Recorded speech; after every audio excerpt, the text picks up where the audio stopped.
قوت عشق سے ہر پست کو بالا کر دے، دہر میں اس میں محمد سے اجالا کر دے۔ ناظرین، بہت کم لوگوں کو معلوم ہے کہ آخری دور میں اقبال رحمۃ اللہ علیہ نے تمام کتابوں کو الگ کر دیا تھا سوائے قرآن کے، اور کوئی کتاب وہ اپنے سامنے نہ رکھتے تھے۔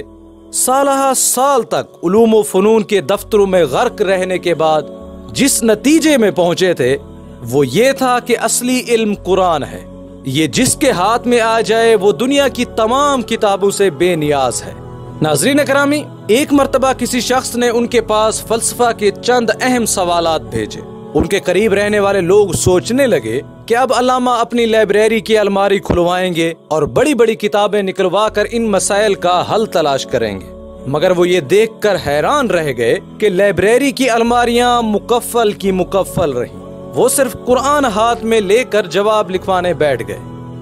ناظرین اکرامی، اقبال رحمۃ اللہ علیہ کے نام سے ہم میں سے کون واقف نہیں، مگر اقبال رحمۃ اللہ علیہ نے اپنے تمام تر علوم و فنون کو پس پشت چھوڑ کر آخر کیوں کر قرآن کو ہی تھاما؟ امت مسلمہ کے نوجوانوں کے لیے وہ کیا نظریہ دے گئے ہیں؟ اقبال کی اسلام سے محبت کتنی تھی، عشق رسول کتنا تھا، آج کے نوجوانوں کے لیے وہ آئیڈیل کیوں ہے؟ ان سب باتوں کا جواب دیتے ہوئے سید ابو العالیٰ مودودی فرماتے ہیں، دنیاوی تعلیم کا میدان ابتدا سے لے کر جدید ترین دور تک اکابر پرستی کی جانب رہا ہے۔ ہر بڑی چیز کو دیکھ کر کہا جاتا ہے ہاذا ربی ہاذا اکبر، یہ میرا رب ہے، یہ سب سے بڑا ہے۔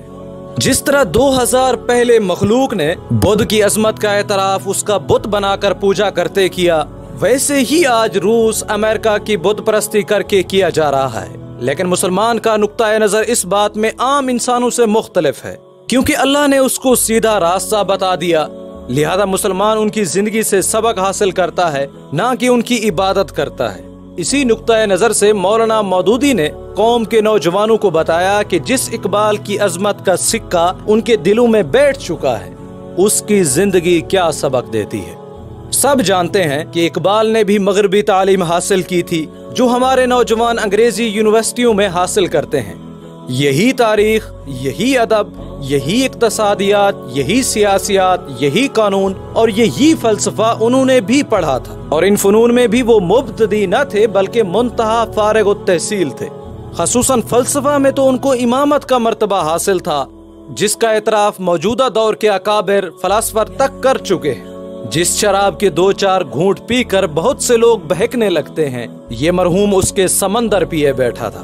پھر مغرب اور اس کی تہذیب کو بھی اس نے محض ساحل پر سے نہیں دیکھا تھا جس طرح ہمارے 99% نوجوان دیکھتے ہیں، بلکہ وہ اس دریا میں غوطہ لگا کر تہ تک جا پہنچا تھا اور ان تمام مراحل سے گزر چکا تھا کہ جن تک پہنچ کر ہماری قوم کے ہزاروں لوگ اپنی تہذیب و تمدن، دین و ایمان کو بھی فراموش کر بیٹھتے ہیں، حتیٰ کہ اپنی قومی زبان تک بولنے کے قابل نہیں رہتے۔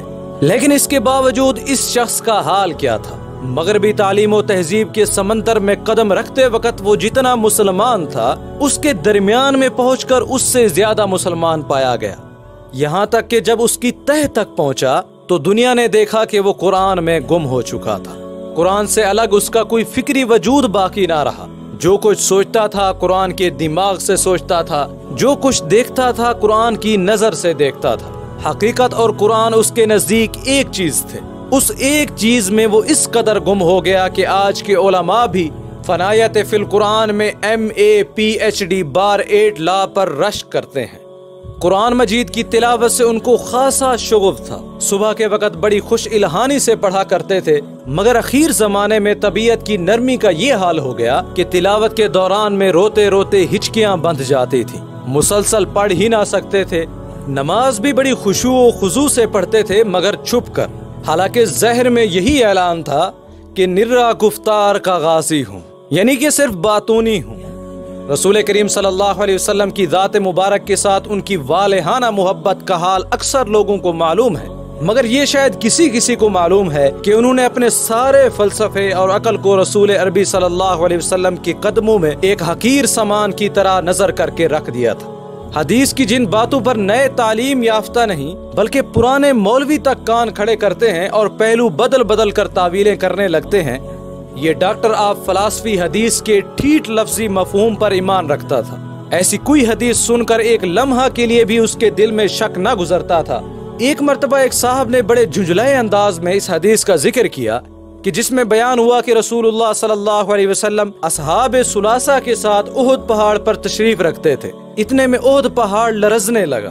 آپ صلی اللہ علیہ وسلم نے فرمایا، ٹھہر جا، تیرے اوپر ایک نبی، ایک صدیق اور 2 شہیدوں کے سوا کوئی نہیں۔ یہ سن کر پہاڑ ساکن ہو گیا۔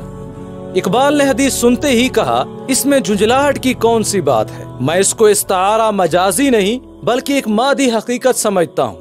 میرے نزدیک اس کے لیے کسی تعویل کی ضرورت نہیں۔ اگر تم باخبر ہوتے تو تمہیں معلوم ہو جاتا کہ ایک نبی صلی اللہ علیہ وسلم کے نیچے آ کر مادے کے بڑے سے بڑے تودے بھی لرز اٹھتے ہیں۔ مجازی طور پر نہیں بلکہ واقعی لرز اٹھتے ہیں۔ ان کو کسی کے سامنے ان قوانین کی تائید کرنے میں کوئی خوف نہ تھا۔ اس کی ایک معمولی مثال سن لیجئے۔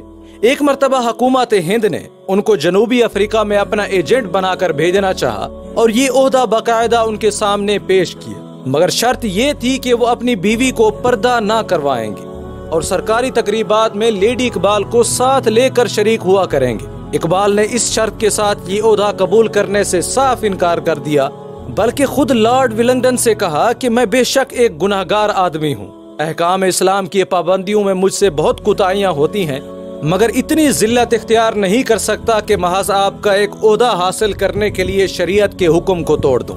ان کی سادہ زندگی اور فقیرانہ طبیعت کے حالات ان کی وفات ہی کے بعد لوگوں میں شائع ہوئے، ورنہ عام خیال یہی تھا کہ جیسے اور سر صاحبان ہوتے ہیں ویسے ہی وہ بھی ہوں گے۔ اسی بنا پر بہت سے لوگوں نے بلا تحقیق یہاں تک لکھ ڈالا کہ ان کی بارگاہ عالی تک رسائی کہاں ہو سکتی ہے بھلا، لیکن حقیقت یہ ہے کہ یہ شخص اس سے بھی زیادہ فقیر تھا جتنا اس کی وفات کے بعد لوگوں نے اخبارات میں بیان کیا۔ ایک مرتبہ کا واقعہ سن لیجئے جس سے آپ اس بیرسٹر کی طبیعت کا اندازہ لگا سکتے ہیں۔ ایک مرتبہ پنجاب کے ایک دولت مند رئیس نے اقبال، سر فضل حسین اور ان کے علاوہ 2 اور مشہور قانون دان اپنے پاس بلا لیے، ان کے قیام کا بھی انتظام کر لیا۔ رات کو جس وقت اقبال اپنے کمرے میں آرام کرنے کے لیے گئے تو ہر طرف عیش و تنعم کا سامان دیکھ کر اور اپنے نیچے نرم و قیمتی بستر پا کر فوراً ان کے دل میں خیال آیا کہ جس رسول پاک صلی اللہ علیہ وسلم کی جوتیوں کے صدقے میں آج ہم کو یہ مرتبے نصیب ہوئے ہیں، اس ہستی نے خود بوریے پر سو سو کر زندگی گزاری تھی۔ یہ خیال آنا تھا کہ آنسوؤں کی جھڑی بند گئی۔ اس نرم بستر پر لیٹنا ان کے لیے ناممکن ہو گیا۔ اٹھے اور برابر غسل خانے میں جا کر ایک کرسی پر بیٹھ گئے اور مسلسل رونا شروع کر دیا۔ جب ذرا دل کو قرار آیا تو ملازم کو بلا کر اپنا بستر کھلوایا، ایک چارپائی اس غسل خانے میں بچھوائی اور جب تک وہاں مقیم رہے اس غسل خانے میں ہی سوتے رہے۔ یہ وفات سے کئی برس پہلے کا واقعہ ہے، جب بہر کی دنیا ان کو سوٹ بوٹ میں دیکھا کرتی تھی۔ کسی کو خبر نہ تھی کہ اسی سوٹ کے اندر جو شخص چھپا ہوا ہے اس کی اصلی شخصیت کیا ہے۔ وہ ان لوگوں میں سے نہ تھا جو سیاسی اغراض و مقاصد کے لیے سادگی و فقر کا اشتہار دیتے ہوں اور سوشلسٹ بن کر غریبوں کی ہمدردی کا دم بھرتے ہیں، مگر پبلک کی زندگی سے ہٹ کر ان کی تمام تر زندگی رائسانہ اور عیش پسندانہ ہوتی ہے۔